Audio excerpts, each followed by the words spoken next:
서기 79년 8월 24일 이탈리아 남부에 번화한 항구 도시 하나가 단 하루 만에 지도에서 완전히 지워졌습니다.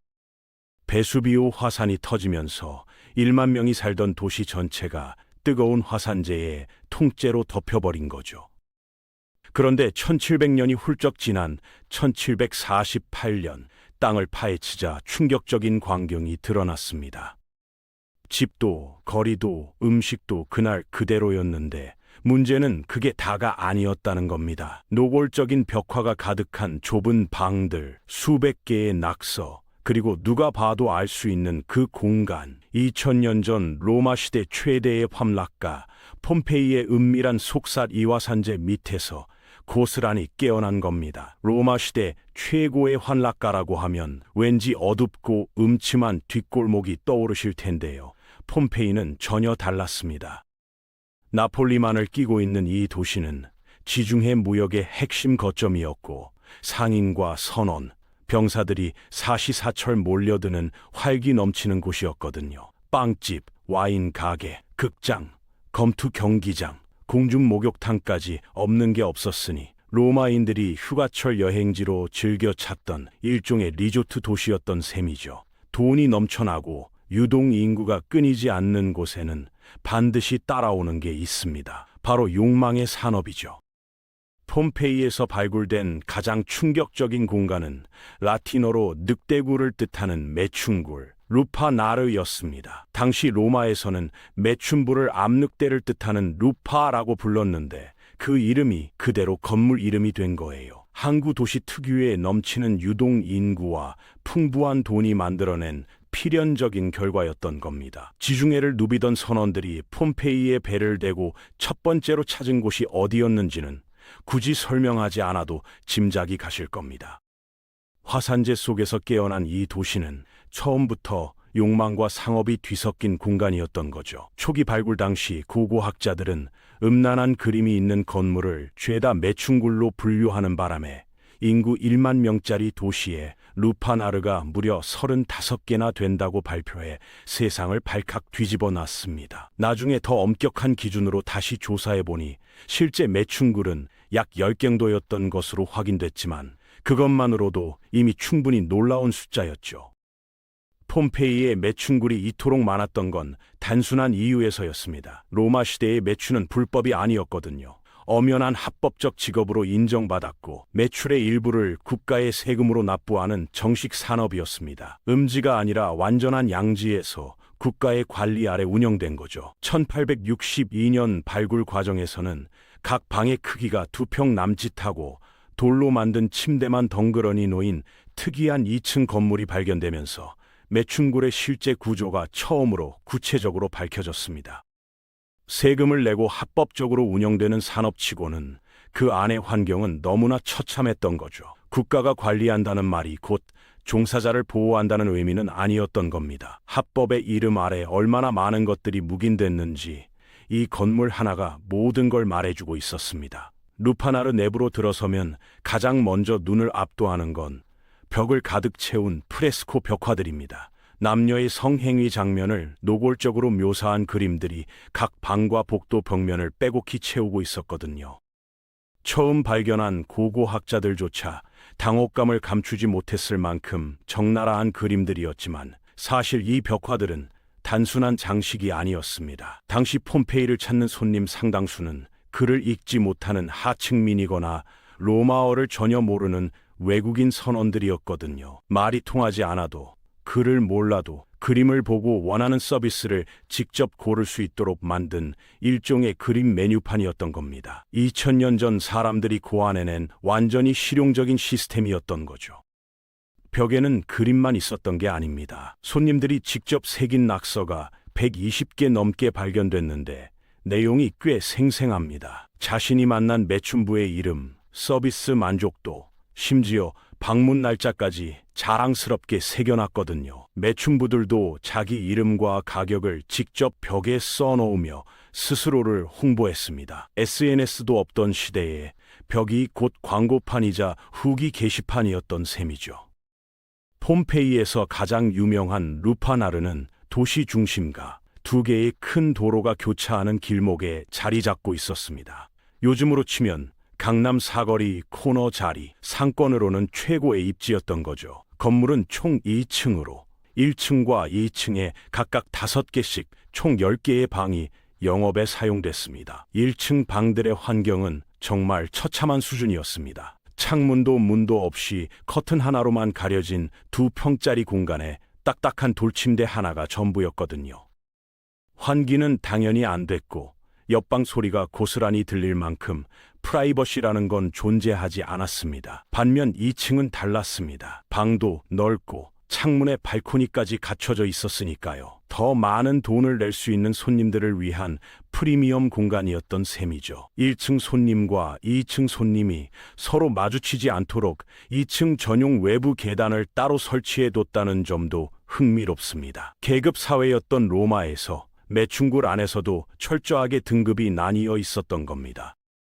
건물 입구 근처에는 작은 석조 욕조도 하나 있었는데 매춘부들이 손님을 받은 뒤 몸을 씻던 공간이었습니다. 그 크기가 너무 작아서 보는 것만으로도 이 공간에서 살았던 사람들의 삶이 얼마나 척박했는지가 느껴질 정도였죠. 루파나르 벽화 속 인물들의 옷차림을 분석한 연구자들은 흥미로운 사실 하나를 발견했습니다. 이곳을 찾은 손님들은 귀족이 아니라 평민, 노동자 병사, 선원 같은 하층민이 압도적으로 많았다는 거죠.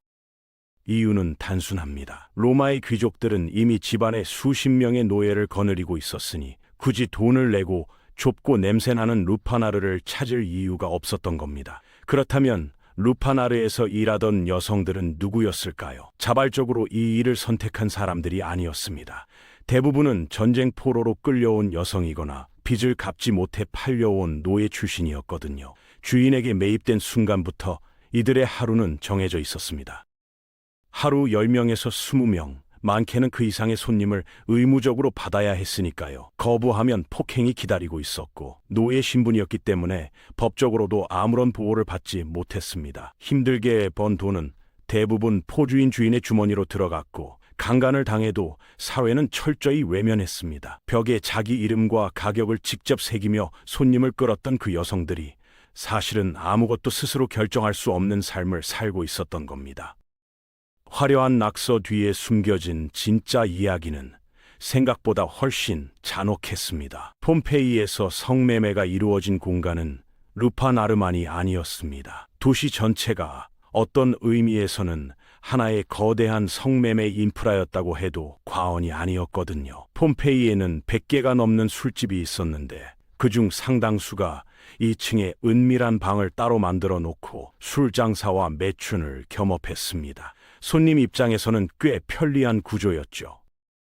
1층에서 배불리 먹고 술을 마신 다음 계단만 올라가면 됐으니까요. 밥집과 술집과 매춘굴이 한 건물 안에 공존하는 일종의 원스톱 서비스였던 겁니다. 로마인들이 거의 매일같이 드나들던 공중 목욕탕도 예외가 아니었습니다. 목욕탕은 단순히 몸을 씻는 곳이 아니라 사교와 비즈니스가 이루어지는 로마인들의 핵심 생활 공간이었는데 일부 운영자들은 여기에 매춘부를 안마사로 고용해 마사지 중에 추가 서비스를 제공하게 했습니다.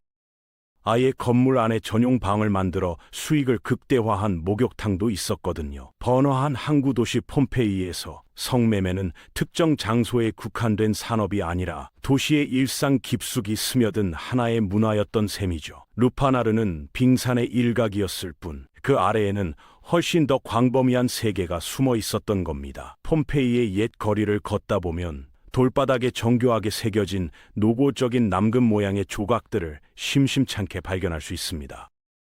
처음 보는 사람들은 대부분 당황하거나 피식 웃고 마는데 사실 이 조각들에는 꽤 실용적인 목적이 숨어 있었습니다. 고대 로마인들은 남근, 즉 파스키눔을 아군을 막고 행운을 가져다주는 신성한 부적으로 여겼습니다. 집 입구에 걸어두거나 아이들 목에 걸어주는 부적으로도 쓰였을 만큼 지금 우리가 느끼는 것과는 전혀 다른 의미였던 거죠. 그런데 폼페이 거리 바닥에 새겨진 이 조각들은 단순한 행운의 상징을 넘어서는 역할을 했습니다.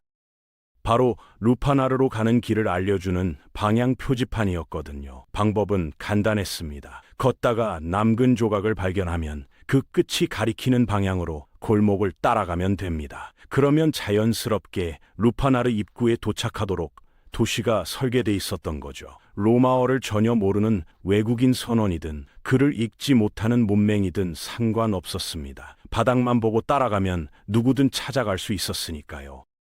2000년 전 사람들이 언어의 장벽을 넘기 위해 고안해낸 이 직관적인 안내 시스템은 어떤 면에서는 현대의 내비게이션보다도 단순하고 명쾌했습니다. 도시 설계 안에 욕망의 동선이 이미 새겨져 있었던 겁니다. 루파나르 내부 발굴 현장에서는 벽화와 낙서 외에도 당시 사람들의 일상을 생생하게 보여주는 유물들이 쏟아져 나왔습니다. 가장 많이 발견된 건 올리브 오일 병이었는데 식용으로만 쓰인 게 아니었습니다.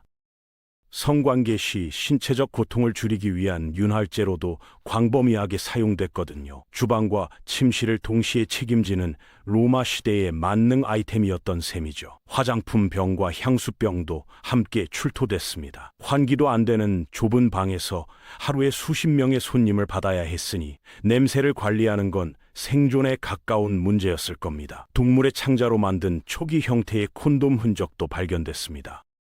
피임을 시도했다는 증거인데 당시 기술력으로는 실질적인 효과가 거의 없었을 거라고 연구자들은 보고 있습니다.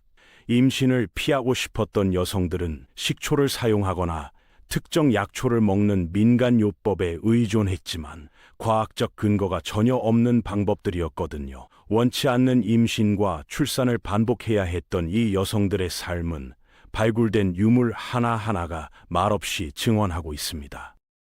2000년의 시간을 건너 우리 앞에 놓인 올리브 오일 병 하나가 그 어떤 기록보다 더 솔직하게 당시의 현실을 전해주고 있는 겁니다. 폼페이 발굴 소식이 유럽 전역에 퍼지자 학자들 사이에서는 곧바로 뜨거운 논쟁이 벌어졌습니다. 문제는 유물의 학술적 가치가 아니라 이걸 세상에 공개해도 되느냐는 것이었거든요. 빅토리아 시대 유럽은 성에 관한 이야기를 공개적으로 꺼내는 것 자체가 사회적 금기였습니다. 당국은 결국 일반 대중의 접근을 전면 차단하는 결정을 내렸고 유물을 나폴리 고고학 박물관의 특별 격리 공간, 이른바 비밀의 방으로 옮겨 철저히 봉인해버렸습니다. 이 방에 들어갈 수 있는 사람은 극히 제한됐습니다. 왕족이나 특별 허가를 받은 기혼 남성 학자들만 출입이 가능했고 여성과 미성년자는 법적으로 접근 자체가 불가능했거든요. 아이러니한 건 정작 2000년 전 폼페이에서는 이 그림들이 누구나 볼 수 있는 공개된 벽에 그려져 있었다는 겁니다. 시대가 흐를수록 오히려 더 엄격하게 감춰진 거죠. 비밀의 방은 무려 100년 넘게 굳게 닫혀 있었습니다. 어떤 시대가 무엇을 불편해하고 무엇을 숨기려 했는지 이 검열의 역사 자체가 하나의 기록이 됐습니다. 과거를 봉인하려 했던 시도가 오히려 그 시대의 편견을 더 선명하게 역사에 새겨버린 셈이죠. 1960년대 성관념이 조금씩 변화하면서 비밀의 방은 서서히 빗장을 풀기 시작했고 2006년에는 루파나르 현장이 완전히 복원돼 일반 관광객에게 전면 개방됐습니다. 지금은 폼페이에서 가장 많은 사람이 찾는 명소 중 하나가 됐을 만큼 세상의 시선은 완전히 달라졌죠. 여전히 일부 보수 단체들은 어린이 교육에 악영향을 미친다며 공개를 반대하고 있지만 대부분의 학자들은 이 공간이 로마 사회의 실체를 이해하는데 반드시 필요한 핵심 역사 자료라고 평가합니다. 루파나르는 고대 로마가 성매매를 음지로 몰아넣지 않고 국가의 통제 아래 세금을 거두며 관리했던 개방적인 성관념을 증명하는 살아있는 증거입니다. 하지만 동시에 찬란한 로마 문명 뒤에 숨겨진 잔혹한 그림자도 함께 드러내죠. 귀족과 평민 사이의 극심한 계급 격차, 아무런 선택권 없이 이 일에 내몰렸던 노예 여성들에 대한 심각한 인권 유린이 바로 그겁니다. 베수비오 화산의 폭발이라는 거대한 재앙이 역설적으로 이 모든 삶의 흔적을 완벽한 타임캡슐처럼 덮어 보존해줬고, 덕분에 우리는 2000년 전 인류의 빛과 어둠을 동시에 마주할 수 있게 됐습니다. 화산재가 묻어버린 건 도시가 아니라 인류의 민낯이었던 겁니다. 루파나르의 벽에 남겨진 그림과 낙서들은 단순한 역사적 호기심거리가 아닙니다. 선택권 없이 하루에 수십 명의 손님을 받아야 했던 여성들의 이름이 지금도 그 벽에 새겨져 있거든요. 2000년이 지난 지금도 본질은 크게 달라지지 않았습니다. 나라마다 합법과 불법의 형태만 바뀌었을 뿐, 가난하고 취약한 여성이 성매매에 내몰리는 구조는 여전히 반복되고 있으니까요. 폼페이의 유적은 우리에게 묻고 있습니다. 불편한 과거를 덮어둘 것인지, 아니면 직시하고 교훈으로 삼을 것인지를요. 화산재 속에서 깨어난 이 도시는 뛰어난 문명을 이루면서도 억압과 욕망이 공존했던 인류의 복잡한 양면을 지금 이 순간도 우리에게 조용히 보여주고 있습니다. 여기까지 오늘 준비한 영상은 끝났습니다. 다음 시간에 다른 영상으로 찾아뵙겠습니다. 감사합니다.